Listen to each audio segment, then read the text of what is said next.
Hey everybody, Mike Miller, Herald Times, joined by columnist Jeremy Price, coming to you after Indiana's season-ending loss in the Old Oak and Bucket game to Purdue, a game where it was all on the line, playing for the postseason, playing to get the Old Oak and Bucket back. Didn't happen for Indiana. Instead, it was essentially what we saw for the better part of the season. Offensively, it was the same offense that struggled to finish drives, didn't create enough explosive plays. Defensively, missed tackles, youth, I think, reared its head. At the end of the day, in a game where, again, everything was on the line, Indiana was playing for a chance to extend the season, it was ultimately the things, again, that really doomed them for the better part of the year that resurfaced one final time. Yeah, more of the same old, same old. And that's probably, in some ways, the most disappointing thing, I think, about this team is while they did grow in some ways, it seemed like they never stopped making the same mistakes that hurt them, like you said. Penalties, turnovers, not finishing drives, just not being able to hit that home run play when it was there or the opportunity was there.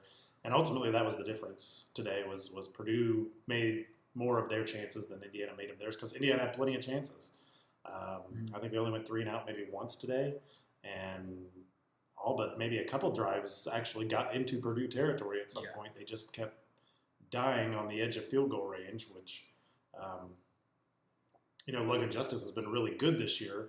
But if there's, if you want to be nitpicky, I guess, the one thing is his range is somewhat limited. Once you get out past, 43 to 45 yards, that's pretty much the limits. And we saw that again today. Missed one long field goal and a couple other times where if you had a guy that you felt a little better about, you might trot them out there for a 47, 48-yard field goal. But so, yeah, more of the same today, more of the same from last season, basically. Yeah. And it seems like Indiana football is just sort of treading water at 5 and 7 now. Yeah, there was. It's hard to really find a lot of ways in which this team developed this year. I think you can definitely point to the backfield. I think finding Stevie Scott and getting. I think the offensive line was actually better this year. There's no doubt about that. I think to provide a platform for a young runner like Stevie Scott is hard. That certainly was a step forward on the offensive side of the ball. Defensively, I think you saw that without question the future is in that freshman class. A lot of the young guys, whether they're true freshmen, redshirt freshmen, there's a lot of talent, a lot of athleticism. But like you said, it was a lot of things that just went unchecked throughout the year. It was costly penalties. It was missed tackles. I mean, at one point today, you had a flashback of the Maryland game where third down play, Purdue's pinned deep in his territory, and Andre Brown and T.D. Roof, the same two who had a Maryland receiver bounce off them into the end zone. They couldn't bring down a Purdue guy for a tackle, and drives extended. It was some of those same types of plays where you just didn't see enough development. There was no cap on some of the bad things that you saw throughout the year. So I think, yes, there were definitely some areas in which this team grew, but again, some ways in which it did not, and some ways in which it clearly regressed. Offensively, Indiana, in the 2 years under Tom Allen, has been one of the least explosive offenses in the country. It's struggled to finish drives. It struggles to get touchdowns when it gets inside the 40-yard line. Personnel-wise, I'm not sure really what the ceiling is with Peyton Ramsey, quarterback. I thought he was really good the last 2 games, not as much today. We'll see exactly how that quarterback position shapes up when you get into fall camp, once you get Michael Penix healthy and potentially challenging for the starting job. But really, it's when you're Indiana and you're in the Big Ten East, you're not going to win football games with an offense like this. You're not going to win football games with an offense that just cannot consistently stretch a defense, stress a defense, challenge a defense downfield. You got to do something different when you're Indiana, and I think you got to do something moving forward. I just don't think this is working. I don't think this is sustainable, whether it's personnel, whether it's scheme, whether it's any number of things. Indiana goes into this offseason this week, and there's a lot of decisions that have to be made, and I think you might have to even start offensively. Yeah, I think this is definitely going to be an offseason of change for Indiana, but I don't think, when I say an offseason of change, I don't think we're talking like Tom Allen kind of change. No. I don't think there's, I know the knee-jerk reaction for a lot of people is get this guy out of here. We're 5 and 7 2 years in a row. Not much has changed. Everything's the same.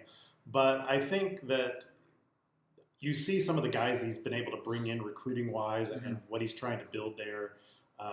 You see, dangerous word for Indiana, potential for what could be ultimately. And I think for Tom Allen, being a first-time head coach, I think these 2 years have been illuminating for him in terms of what all's involved, the time demands, the responsibilities, all those kind of things that go on a head coach, but you don't really realize until you actually are in that seat and doing it. And then trying to do that and be a full-time defensive coordinator at the same time, I would be surprised if there's not a move to put someone in more of the full-time. And I expect Tom Allen to fully have his hands on the defensive side of the ball, but I think somebody else will handle more of that full-time, and then maybe he just kind of signs off on the plans and those kind of situations to free him up as a head coach. And I think not just on that side of the ball, but the other side of the ball as well. I think he sees some things he likes. He's seen some things he doesn't like. And, part of being a head coach is figuring out what works for your team, what works for your staff, what doesn't work. And that may mean some guys that are good guys that, have had good track records elsewhere, but it just may not be working here. So if that means a change offensive coordinator-wise, if that means a change special teams-wise, whatever kinds of that means, if it means keeping the same guys but implementing, a different offense in some form or fashion, I don't know if that's necessarily the case. I think you're just going to see a variation on what they're doing, whether you're changed coordinators or whatever. But it's the play calling, the aggressiveness, which we saw more aggressiveness down the stretch of this season. But it's sort of a mixed bag today.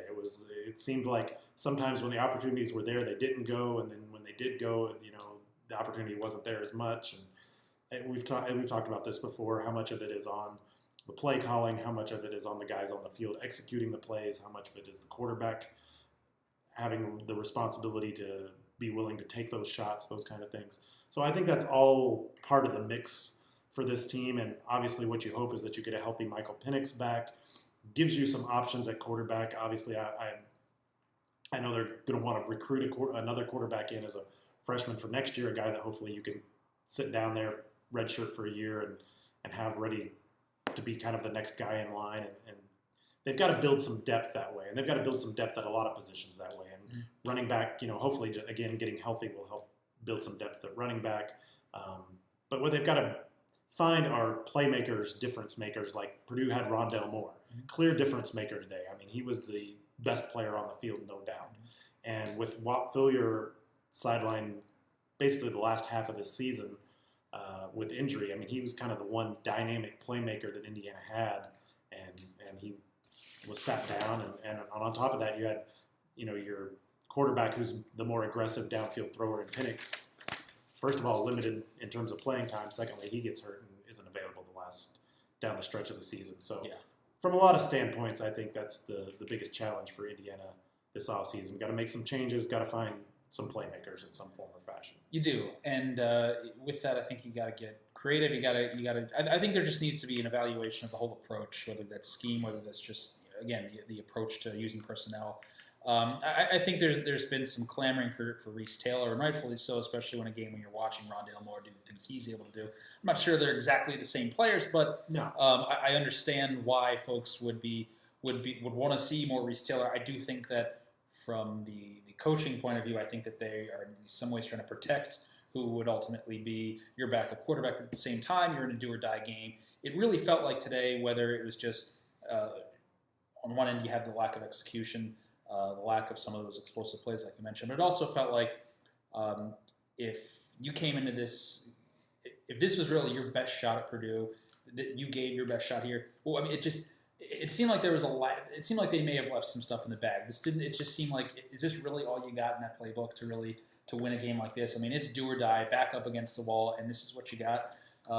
It was just another underwhelming performance, both from the coaching staff, I think, both we saw it on the field from the players. As a whole, I think this game kind of summed up Indiana's season in a nutshell. You left some things on the table that, why aren't you using certain things? You didn't really rise to the moment, which we saw all throughout the year. You saw, again, the plays that weren't made, the plays that weren't capable of being made. It just almost felt like a very fitting ending to the year, and everything encapsulated into one, whether it was coaching, players, performance, execution, calls, whatever. Yeah, it did. And I think Reese Taylor, to go back to that, is a perfect example of what they've got to address this offseason. How do we use a guy like that? How do we put him in the game in a situation that he can help us? I mean, this is a guy who played quarterback in high school, and, we really saw none of that ability exploited at any point this year.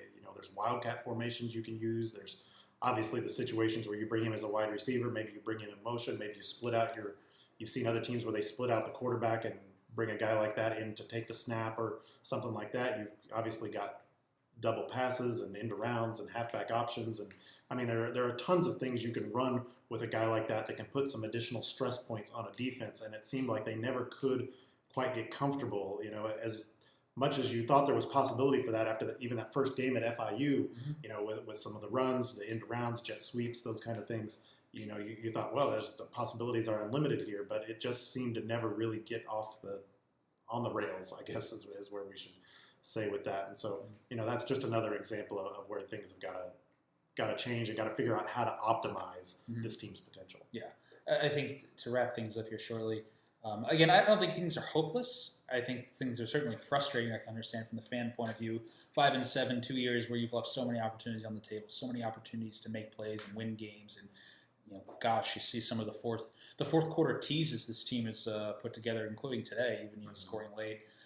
It leaves a lot to be desired for the rest of the game. Filling in the pieces in between. I don't know. It's I don't think it's hopeless, but I think some things really need to change. I think they need to really evaluate the way they're approaching things as a coaching staff. No doubt about it. I think to win at a place like Indiana, you got to be different. You got to be willing to be aggressive, take chances, and I think we saw that late in the year. But I think it was ultimately one of those too little, too late situations. I just don't think you're going to win football games at a place like this, going against the teams you're going to place every single year, playing the kind of at times too conservative, at times just vanilla. I mean, look at all the checkdowns we saw today. And granted, I think you got to give Purdue's defense a little bit of credit here too. But at the same time, again, I think it just speaks to the overall scheme and approach that you got to be willing to do some things different. You got to be willing to really push the envelope at a place like this to win games, and we just don't see enough of that from this coaching staff. Well, I think to build on that, basically what we're saying is right now Indiana football, I'm not sure, has an identity. It doesn't. Never. It has not. I mean, I say never. It has not under Tom Allen. Right. And so that's what this team's got to find. It's got to find what its identity is. What is it going to excel at? What is it going to make it successful? I mean, Stevie Scott's been outstanding this year, was good again today. And yet in the second half, I think we figured out he did carry the ball 8 times, but it really didn't feel like he was terribly involved in the offense. And it's like we want to run the ball with Stevie Scott, but then we want to go 4 or 5 wide, empty backfield, and then throw the ball down the field. And what is it we want? What is it they're trying to accomplish here? What are we trying to get out of this offense? Do we want to be run first and build off of that, or do we want to just run it just enough to say we run it and then throw it around the ball yard, or what do we want to do? And I think there's a lot of questions Indiana's going to have to ask itself over the next few weeks. No doubt about it. With that, it is basketball season. No bowl for Indiana this year.